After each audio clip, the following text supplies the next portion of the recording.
नमस्कार, जनता टीवी देख रहे हैं आप। मैं हूं आपके साथ अमन त्रिपाठी। बुलेटिन में बात होगी कुछ अहम खबरों की। देहरादून में आपदा प्रबंधन विभाग ने आपदाओं से निपटने के लिए तैयारियां शुरू कर दी हैं, जिसको लेकर राष्ट्रीय आपदा प्रबंधन मॉक ड्रिल का लगातार आयोजन भी कर रहा है। वहीं आपदा प्रबंधन सचिव विनोद कुमार सुमन ने बताया कि एनडीएमए भारत सरकार के आदेशों के बाद आपदा प्रबंधन और वन विभाग संयुक्त रूप से मॉक ड्रिल करेगा।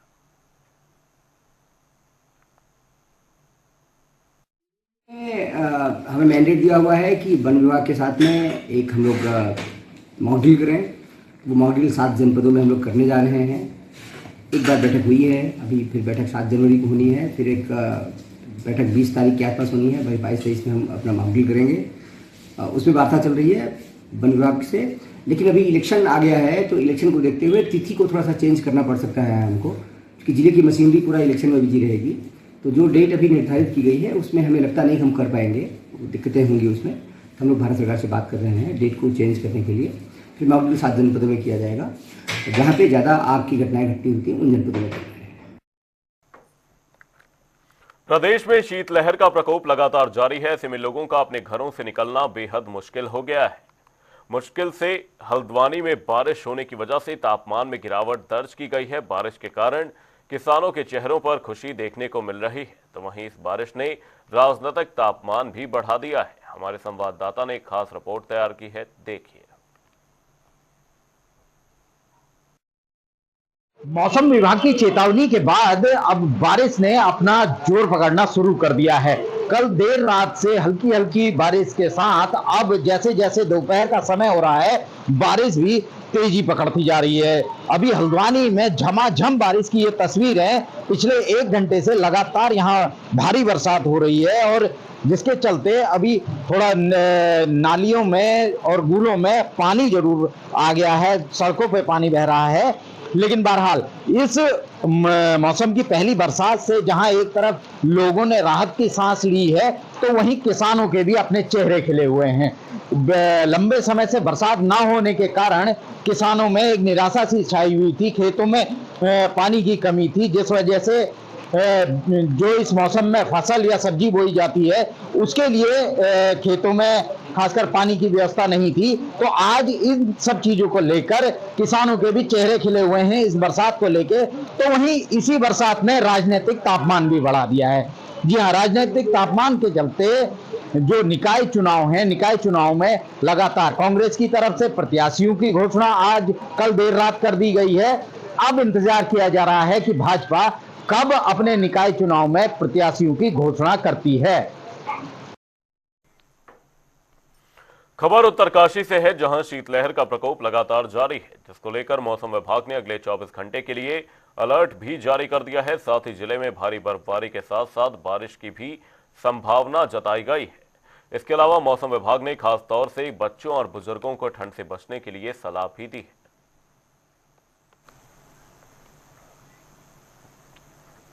प्रदेश में ऊंचे इलाकों में बर्फबारी शुरू हो गई है। उत्तरकाशी, चमोली, रुद्रप्रयाग, बागेश्वर कई जगहों पर बर्फबारी देखने को मिलेगी। इस दौरान मौसम विज्ञान केंद्र की ओर से सलाह दी गई है कि बच्चे बुजुर्ग को विशेष सावधानी बरतनी चाहिए, जिससे कि ठंड में बचा जा सके।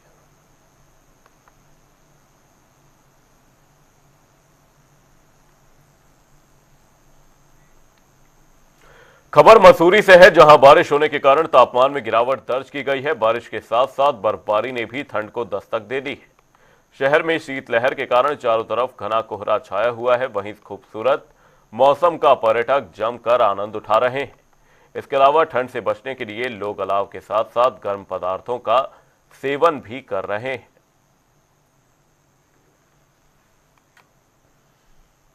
उत्तराखंड में चारधाम शीतकालीन यात्रा इस समय सुचारू रूप से जारी है। अब तक 5000 से अधिक श्रद्धालु चारधाम के शीतकालीन गद्दी स्थलों के दर्शन कर चुके हैं। इसी को लेकर यात्रा के प्रति श्रद्धालुओं में उत्साह भी देखने को मिल रहा है।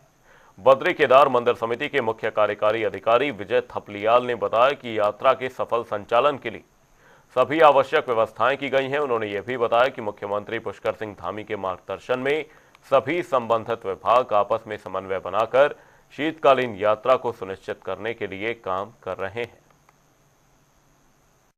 हमने स्पष्ट रूप से दिशा निर्देश दिए कि जो जीएमएन के गेस्ट हाउस है उसमें 25% की रियायत दी जाएगी, और साथ ही साथ जो हमारे बीकेटीसी गेस्ट हाउस हैं उसमें बहुत ही नॉमिनल जो रेट्स हैं ऑलरेडी हैं, 300 रुपया 600 रुपया हैं, काफ़ी रेट्स हम लोगों ने इसमें कम किए हैं। और सबसे बड़ी बात है कि जो सुख सुविधा है, इस समय काफ़ी भीड़ भी काफ़ी कम है, और अगर जैसे जो रूटीन यात्रा होती है उसमें बहुत ज़्यादा संख्या में जो है तीर्थयात्री आते हैं तो अच्छे से दर्शन नहीं कर पाते हैं जोशीमठ और पांडुकेश्वर के, तो इस समय उनके बहुत अच्छे से दर्शन हो रहे हैं, पूजा पाठ कर सकते हैं, अभिषेक करा सकते हैं, रुद्राभिषेक करा सकते हैं, और अपने बच्चों के जन्म और बर्थडे इत्यादि में भी क्या कर सकते हैं, पूजा पाठ करा के और प्रभु के जो आशीर्वाद का आनंद उठा सकते हैं। केदारनाथ और बद्रीनाथ धाम में सुरक्षा को ध्यान में रखते हुए भारतीय तिब्बत बॉर्डर पुलिस के जवानों को तैनात किया गया है। इसके अलावा बद्रीनाथ केदारनाथ मंदिर समिति के कार्मिक भी मंदिरों की सुरक्षा को देखेंगे। वहीं दोनों धामों के कपाट बंद होने के बाद हर साल आईटीबीपी के जवानों की तैनाती की जाती है।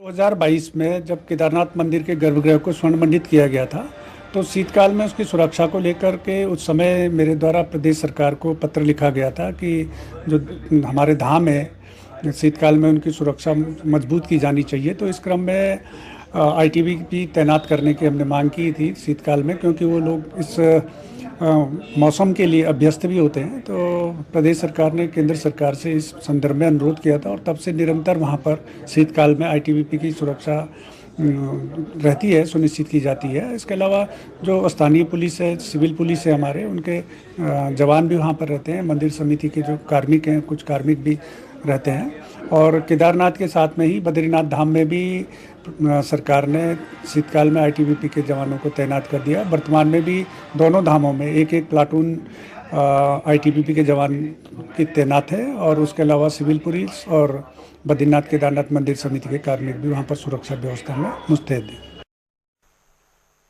खबर हरिद्वार से है, जहां पहली बार केटल बेल चैंपियनशिप का आयोजन किया गया। चैंपियनशिप में देश से लेकर विदेश के करीब 50 से अधिक खिलाड़ियों ने हिस्सा लिया।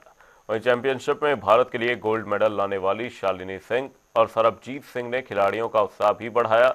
इस दौरान आयोजकों ने उत्तराखंड सरकार से केटल बेल चैंपियनशिप को बढ़ावा देने की मांग की है।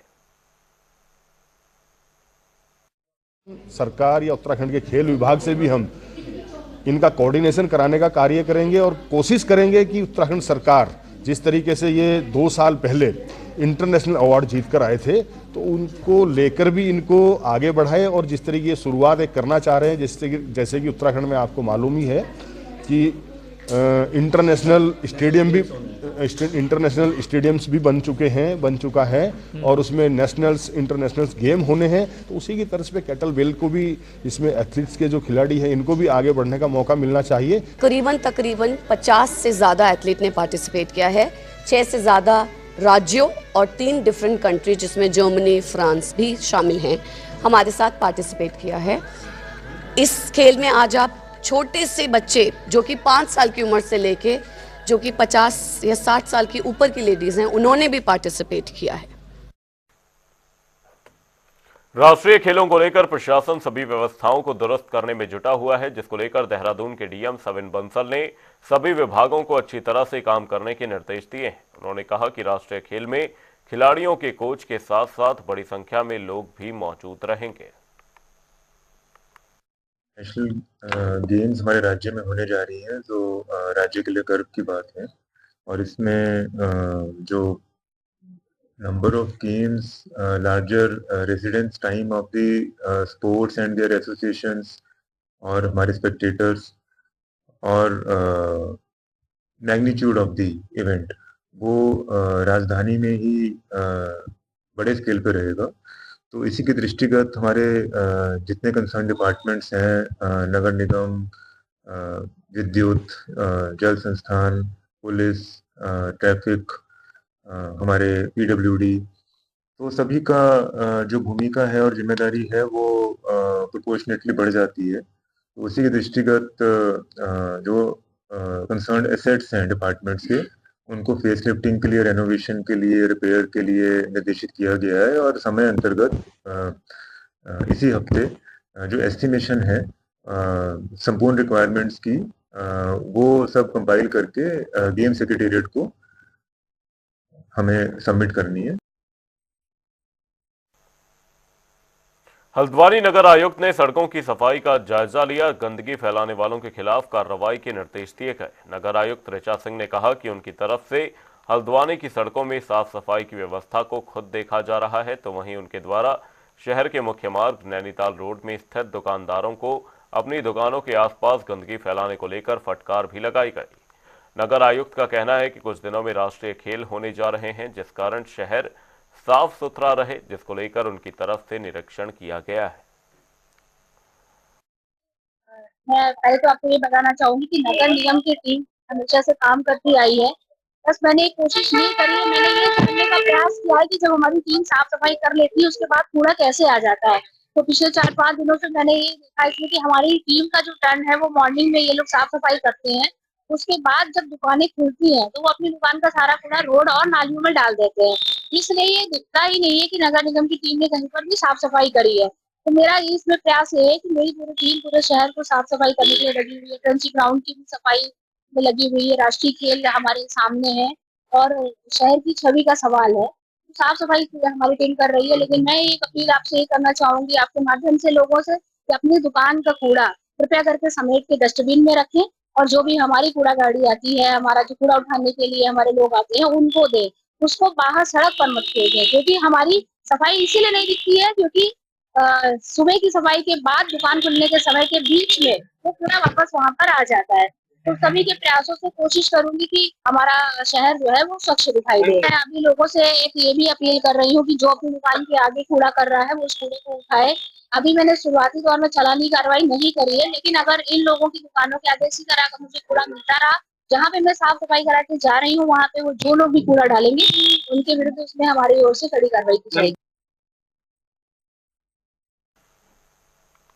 हल्द्वानी में स्थानीय नगर निगम चुनाव को शांतिपूर्ण तरीके से कराने के लिए मुख्य विकास अधिकारी अशोक कुमार पांडे ने प्रेस कॉन्फ्रेंस का आयोजन किया, जहां उन्होंने जानकारी देते हुए बताया कि चुनाव के मद्देनजर तैयारियां पूरी कर ली गई हैं। चुनाव को शांतिपूर्ण संपन्न कराने के लिए 26 नोडल अधिकारी समेत 23 आरक्षित सेक्टर मजिस्ट्रेट की नियुक्ति भी की जा चुकी है।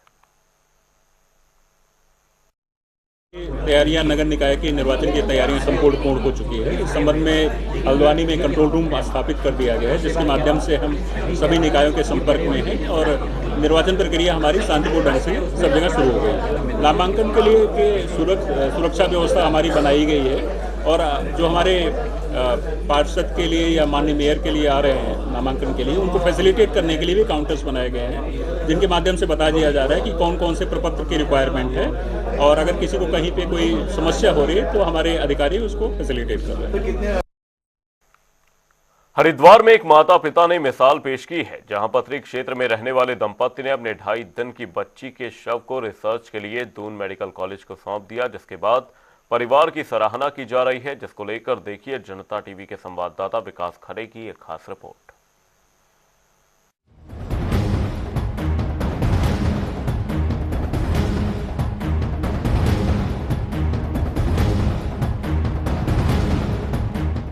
हरिद्वार से हैरान करने वाला मामला सामने आया है, जहां एक माता पिता ने अपने जिगर के टुकड़े को मेडिकल कॉलेज को सौंप दिया। आपको बता दें, पथरी थाना क्षेत्र के पुरुषोत्तम नगर के रहने वाले राम मेहर सिंह की पत्नी नैन्सी ने 8 दिसंबर को एक बच्ची को जन्म दिया था, जहां बच्ची की हालत ठीक न होने पर डॉक्टर ने उसे सीसीयू में रखा। हालांकि 11 दिसंबर की सुबह बच्ची की मौत हो गई।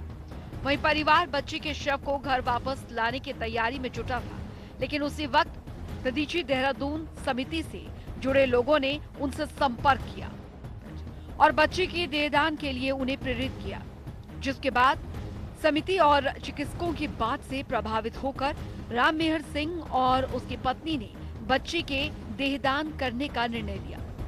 सर दान करना, सर हम क्या बताएं, हमारी तो वाइफ हैं जिन्होंने 9 महीने बिटिया को पेट में रखा, तो उसके लिए बहुत ही ज़्यादा था ये निर्णय लेना ना सर कि भाई, क्योंकि बिटिया को एकदम से डोनेट करना, समझना, क्योंकि उसकी भी समझ में कुछ नहीं आ रहा था, बट लेकिन जिस चीज़ के बारे में उसे बताया गया कि भाई इस चीज़ से प्रेरणा ही मिलेगी, कोई नुकसान नहीं है, तो फिर उसने किस तरह से आपने समझा कि भाई अगर इस पर रिसर्च होती है बॉडी पे तो ये दूसरे लोगों के बहुत काम आ सकता है, समाज में बहुत काम आ सकता है, तो कितनी उम्मीद आपको है इस चीज़ से? इस चीज़ से उम्मीद तो सर पहले तो नहीं थी, लेकिन अब तो उम्मीद बढ़ गई है हमारी, क्योंकि जब हम आए थे यहाँ घर पे तो हम बहुत पछता से रहे थे, क्योंकि मुझे नहीं पता था ये छोटी सी न्यूज़ इतनी बड़ी हाहाकार मचाएगा ना।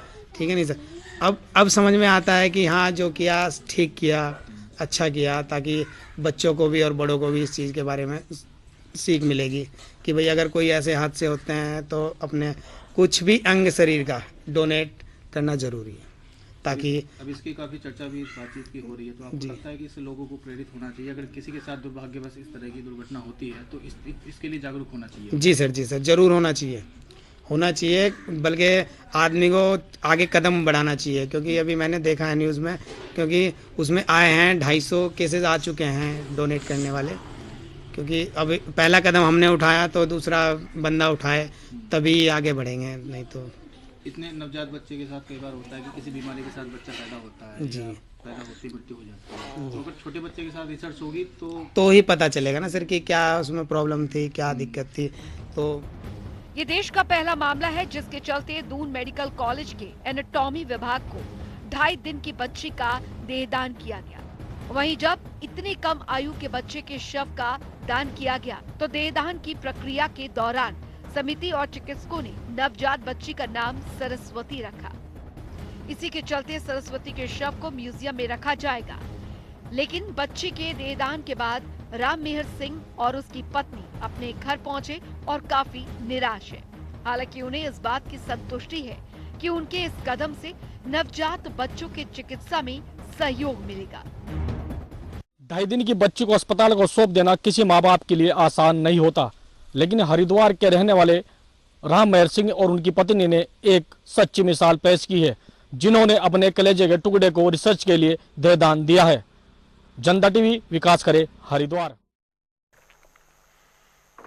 निकाय चुनाव को लेकर सरगर्मियां तेज हैं। नगर निगम चुनावों की तारीख घोषित होते ही दावेदार अपनी दावेदारी दर्ज करा रहे हैं। वहीं नामांकन स्थल पर ग्राउंड जीरो से देखिए हमारे संवाददाता यशराज आनंद की एक खास रिपोर्ट। निगम चुनाव की सुगबुगाहट अब शुरू हो चुकी है। वहीं सुगबुगाहट के बीच इस वक्त नगर निगम की स्थिति में आपको दिखा रहा हूं, जहां पर एनओसी और नॉमिनेशन फॉर्म मिल रहा है। वहीं एनओसी और नॉमिनेशन फॉर्म लेने के लिए कई दावेदार मौजूद हैं, कुछ भाजपा के, कुछ कांग्रेस, आरएलडी, यूकेडी और कुछ निर्दलीय यहाँ पर आए हुए हैं।